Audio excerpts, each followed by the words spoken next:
Olá! Neste episódio falaremos sobre um termo que você já deve ter ouvido e que talvez ainda não saiba o que é, mas que consiste em um recurso bastante utilizado, sobretudo para evitar a formação de ferrugem, além de outras corrosões.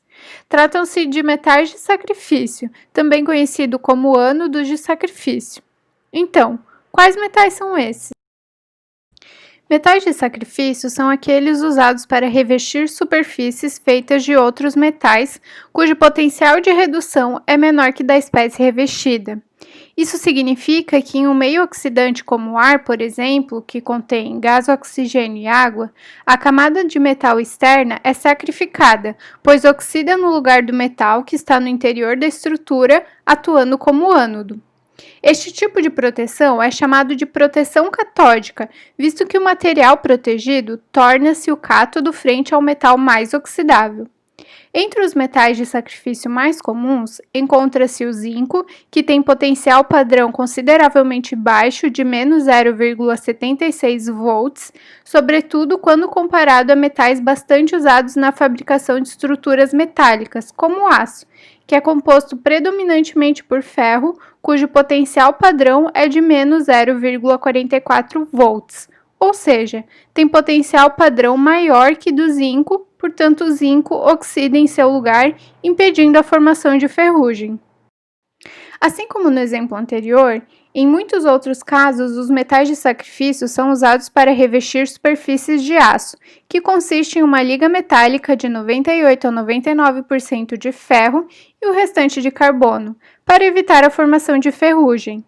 Isso porque o potencial padrão do ferro de menos 0,44 volts é baixo e, portanto, é facilmente oxidado. É o caso de navios, cuja superfície é comumente revestida com revestimentos de magnésio, que tem potencial padrão de menos 2,37 volts, menor que o do ferro e, portanto, é oxidado em seu lugar a Mg2+. Também é o caso de tubulações de aço para combustível e água, que são revestidas com alumínio, que tem potencial padrão de menos 1,66 volts, sendo oxidado a Al3+ no lugar do ferro. Outra aplicação bastante importante e conhecida é a fabricação de aço galvanizado, que consiste em aço revestido com zinco através do processo de galvanização, que será mais especificamente abordado na próxima temporada sobre eletrólise.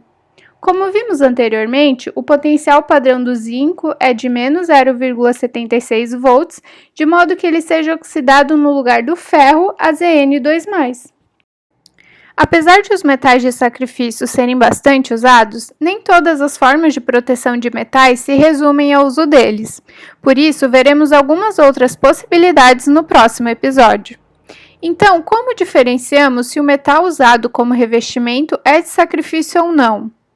Como vimos no episódio sobre velocidade de corrosão, as latas usadas como embalagens para conservas são feitas de aço, constituído predominantemente por ferro, revestido com uma camada de estanho. Se a superfície do estanho não for rompida, o ferro não é oxidado e a ferrugem não é formada. No entanto, se o contrário acontecer e o ferro for exposto, o estanho, que tem maior potencial padrão em relação ao ferro, atuará como cátodo e o ferro como ânodo, de modo a oxidar e formar a ferrugem. O mesmo não acontece com um objeto de aço galvanizado, por exemplo, que consiste no revestimento com zinco que vimos anteriormente. Neste caso, o zinco tem um potencial padrão menor que do ferro, de modo a ser sacrificado e sempre oxidar em seu lugar, mesmo que a superfície de zinco seja rompida e o ferro seja exposto. Portanto, comparando o que acontece nos dois tipos de proteção, podemos dizer que no primeiro caso, se a superfície do metal protetor for rompida, ocorre a oxidação do ferro e a formação de ferrugem ao entrar em contato com a água e o oxigênio do ar, porque o ferro tem menor potencial padrão que o estanho. Enquanto que no caso da proteção catódica, que utiliza metais de sacrifício, a ferrugem não é formada porque o zinco sempre oxida no lugar do ferro, dado o seu menor potencial padrão. E este foi o nosso episódio sobre metais de sacrifício. Gostou? Então fique atento ao próximo vídeo da temporada de corrosão, que será sobre outras formas de evitá-la. Não deixe de conferir também os episódios das outras temporadas, sobre introdução à eletroquímica e pilhas. Até mais!